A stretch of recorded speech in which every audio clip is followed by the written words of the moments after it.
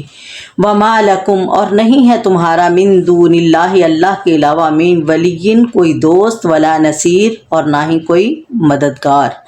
ام تریدونا کیا تم چاہتے ہو ان تسالوا رسولکم کہ تم سوال کرو اپنے رسول سے، کما سئلا جیسے سوال کیے گئے موسیٰ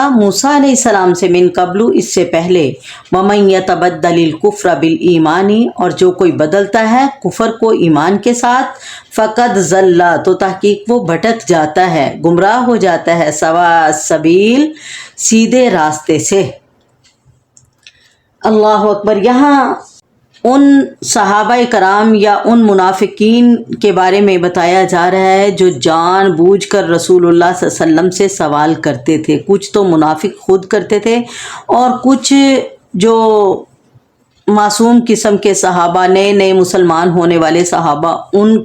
ان کو اپنے اشاروں پر نچا کر انہیں کہتے تھے کہ جاؤ محمد سے یہ سوال کرو صلی اللہ علیہ وسلم، یہ اپنے رسول سے سوال کرو۔ تو فرمایا کہ ایسے سوال نہ کرو کہ اگر ان کا حکم تمہیں مل جائے تو پھر تمہارے لیے وہ عمل کرنا ناگوار ہوگا۔ اور یہ اہل کتاب تو چاہتے ہی یہ ہیں کہ تمہیں دین سے ہٹا دیں، ود کثیرون اور چاہتے ہیں بہت سارے من اہل الکتاب اہل کتاب لو کہ کاش یردوکم کہ وہ یردونکم وہ لوٹا دیں تمہیں من بعد ایمانکم تمہارے ایمان لانے کے بعد کفارن کفر میں، حسدن وہ حسد کرتے ہیں من عند انفسہم اپنے دل ہی دل میں، من بعد اس کے بعد ما تبینہ کہ واضح ہو گیا ہے ان پر حق، فاعفو پس آپ معاف کرو، وصفحو اور درگزر کرو، حتی یہاں تک کہ یاتی اللہ لے آئے اللہ تعالیٰ بامرہ اپنا حکم، ان اللہ بے شک اللہ تعالیٰ علی کل شیء قدیر ہر چیز پر قادر ہے۔ یہاں رسول اللہ صلی اللہ علیہ وسلم کے ذریعے اللہ تعالیٰ مسلمانوں کو آگاہ کر رہے ہیں کہ اے میرے پیغمبر انہیں بتاؤ یہ جن اہل کتاب کی یہود و نصارہ کی نقل کرتے ہیں یا ان کی بات مانتے ہیں تو ان کی بات ماننے میں انہیں کوئی فائدہ نہیں بلکہ نقصان ہے۔ یہ تو دل میں حسد کرتے ہیں، بغض رکھتے ہیں اور چاہتے ہیں کہ یہ ایمان کے بعد کفر میں واپس چلے جائیں، کیونکہ انہیں پتہ ہے اگر یہ ایمان پر قائم رہے تو ان کا مرتبہ ہم سے زیادہ ہو جائے گا، اور یہ کبھی بھی یہ دنیا کے مرتبے میں کسی کو آگے پسند نہیں کرتے اور آخرت کے مرتبے میں اپنے سے آگے کس کو پسند کریں گے۔ اس لیے ان کی کوشش یہی ہے کہ تمہیں تمہارے ایمان سے ہٹا کے لوٹا کے کفر میں واپس لے جائیں۔ آپ ان کو ان کے حال پر چھوڑ دیں اور جو بھی یہ کوئی بات کرتے ہیں تو ان سے درگزر کریں، ان کا معاملہ رفع دفع رکھیں۔ یہ اللہ تعالیٰ ان کا بدلہ لینے والا، اللہ تعالیٰ ان سے پوچھنے والا خود کافی ہے، کیونکہ اللہ تعالیٰ ہر چیز پر قادر ہے۔ وَأَقِيمُوا الصَّلَاةَ اور تمہارا کام کیا ہے؟ ان کی باتیں ماننے کی بجائے، ان کے اشاروں پر چلنے کی بجائے، ان کی بات سن کے اپنے پیغمبر سے سوال و جواب کرنے کی بجائے سیدھا سیدھا کیا کریں؟ وَأَقِيمُوا الصَّلَاةَ نماز کی پابندی کریں، وَآتُوا الزَّكَاةَ اور زکوٰۃ ادا کرتے رہیں، وَمَا تُقَدِّمُوا جو بھی تم آگے بھیجو گے، لِأَنفُسِكُمْ اپنے لیے، من خیرن کوئی بھی نیکی کا کام، کوئی نیکی، تجدوہ تو تم پالو گے اس کا اجر، عند اللہ اللہ تعالیٰ کے پاس، یعنی اس خیر کا اجر، اس نیکی کا، اس بھلائی کا اجر تمہیں اللہ تعالیٰ کے پاس ضرور ملے گا۔ ان اللہ بما تعملون بصیر بے شک اللہ تعالیٰ جو بھی تم عمل کرتے ہو بصیر دیکھنے والا ہے یا دیکھ رہا ہے۔ وقالو اور کہتے ہیں یہ یہود و نصارہ، لن يدخل الجنت کہ ہرگز نہیں داخل ہوں گے جنت میں، الا مگر من وہی لوگ، کانا جو ہوں گے، ہودن یہودی او نصارہ یا عیسائی، تل کا امانیہم یہ تو ان کی آرزویں ہیں، کل انہیں کہو، ہاتو لاؤ، برہانکم کوئی اپنی دلیل، ان کنتم اگر ہو تم صادقین اپنے اس دعوے میں سچے۔ یعنی یہ یہود و نصارہ کہتے تھے کہ یہود و نصارہ کے سوا اور کوئی جنت میں داخل نہیں ہوگا، یہ صرف ان کی جھوٹی آرزویں ہیں۔ ان سے کہو کہ اگر تم سچے ہو تو کوئی دلیل تو پیش کرو۔ اللہ اکبر۔ یہاں اہل کتاب کے اس غرور اور جو ان کے نفس نے ان کو فریب دیا ہوا تھا اسے بیان کیا جا رہا ہے۔ اللہ تعالیٰ نے فرمایا کہ یہ ان کی محض آرزویں ہیں جس کے لیے ان کے پاس کوئی دلیل نہیں ہے، یہ ان کے دعوے ہیں۔ یعنی وہ مسلمانوں کو کہا کرتے تھے تم تو صابی ہو گئے ہو، اگر تم عیسائی بن جاؤ، یہودی رہو تو تمہیں جنت مل جاتی، اب تو تم صابی ہو گئے، بے دین ہو گئے ہو، اب تمہارے لیے نہ دنیا میں کوئی ٹھکانہ ہے نہ کوئی آخرت میں ٹھکانہ ہے، استغفر اللہ۔ تو اللہ تعالیٰ نے یہاں ان کی بات کو رد کرتے ہوئے فرمایا بلا، بلکہ من جس نے اسلم جھکا دیا، وجہہ اپنا چہرہ، للہ اللہ کے لیے، وہو محسن اور وہ مخلص ہو گیا، یعنی خالص اللہ تعالیٰ کی عبادت کرتے ہوئے کسی اور کو اس کے ساتھ شریک نہ بنایا، فلاح تو اس کے لیے اجرہ اس کا اجر ہوگا، عند ربہ اس کے رب کے پاس، ولا خوف علیہم نہ ان پر کوئی خوف ہوگا، ولا ہم یحزنون اور نہ ہی وہ غمگین ہوں گے۔ اللہ اکبر۔ یہاں اسلم وجہہ للہ کا مطلب ہے محض اللہ کی رضا کے لیے کام کرے، وہو محسن کا مطلب ہے اخلاص کے ساتھ، رسول اللہ صلی اللہ علیہ وسلم کی سنت کے مطابق۔ قبولیت عمل کے لیے یہ بنیادی دو اصول ہیں، اور آخرت کی نجات بھی انہی اصول کے مطابق ہوگی۔ کیا کہ اللہ کی رضا کے لیے کیا جائے اور عمل بھی صالح ہو، سنت کے مطابق ہو، یعنی کسی بھی عمل کے لیے اس کے دو اصول لازمی ہونے چاہیے کہ وہ عمل کس کے لیے ہو، دنیا کو دکھانے کے لیے نہیں بلکہ اللہ تعالیٰ کو راضی کرنے کے لیے ہو، اور پھر ہو بھی کس طریقے سے، اپنی مرضی کے طریقے سے نہیں بلکہ رسول اللہ صلی اللہ علیہ وسلم کی سنت کے تابع ہو، سنت کے مطابق ہو، تو وہی عمل اللہ تعالیٰ کے ہاں قابل قبول ہوگا۔ ولا خوف علیہم ولا ہم یحزنون، جو سنت پر عمل کرتا ہے اسے کسی قسم کا ڈر خوف کھانے کی ضرورت نہیں ہے، وہ انشاءاللہ دنیا میں بھی نہ ڈر اور آخرت میں بھی بے خوف ہوں گے۔ اللہ تعالیٰ ہمیں بھی سنت کے مطابق زندہ رکھے، جب تک زندگی ہے اللہ زندگی شان والی اور موت ایمان والی نصیب فرمائے۔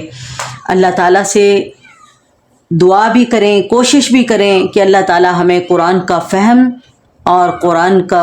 قرآن کا اصول ہمیں اپنانے کی توفیق عطا فرمائے، اور جب تک ہم زندہ ہیں یہ قرآن کو اللہ تعالیٰ ہماری آنکھوں کا نور اور ہمارے دلوں کا سرور بنا دے، آمین ثم آمین۔ اگر آپ کو یہ اچھا لگے